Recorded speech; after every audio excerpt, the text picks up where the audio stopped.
AM5 is finally here, so today I wanted to find out if the Ryzen 5 7600X would be a worthy upgrade for me. Currently, I use an AMD Ryzen 3800X, which I love, but it does struggle at times, particularly with 4K video editing. So I've got the new CPU. Let's pop him into a build and test it out.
Now, let's head into testing to see whether the 7600X is worth upgrading to. First off, as a video editor, it is super important to me that my CPU can keep up with the demands of a program like Adobe Premiere.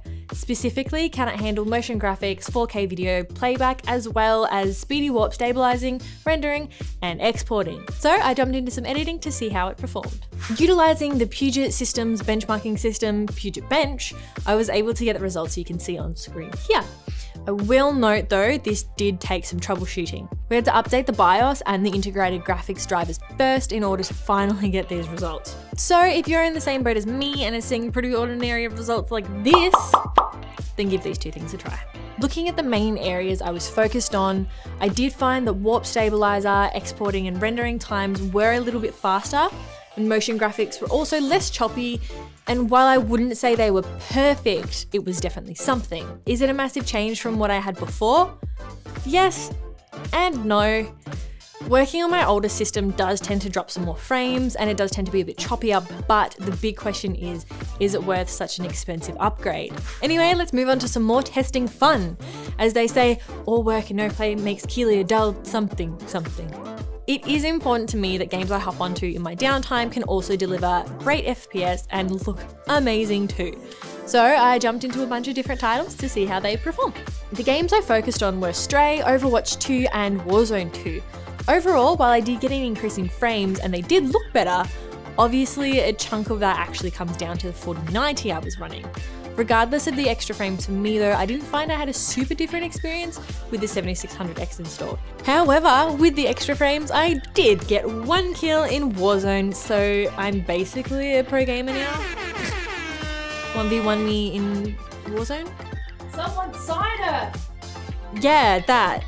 So is the Ryzen 5 7600X worth upgrading to? Well, for me, the answer is not really. But that might not be the case for you. If you are currently running a low end or old AM4 CPU and you're looking to upgrade, then yeah, you might actually benefit from going with the 7600X. But if you are like me and are going from a decent AM4 CPU to a low end AM5, it's just not as much, especially if you're upgrading for editing. There just wasn't a big enough jump for me to recommend the 7600X for this situation if you already have a decent CPU. The cost to upgrade basically everything in your PC just wasn't worth it for me personally. So I hope I've helped you figure out whether the AMD Ryzen 5 7600X would be a good update for you, even if it wasn't quite the right CPU for me. If I did help you out, please let me know by leaving a video response and tagging me in it. Thank you. If I did help you out, please let me know by leaving a thumbs up on this video, maybe subscribing to our channel to see more content like this video. We'll see you next time. Bye-bye. Keely out. Peace. Who knows how long it's going to be before I do another video. Probably like 6 months again. Bye.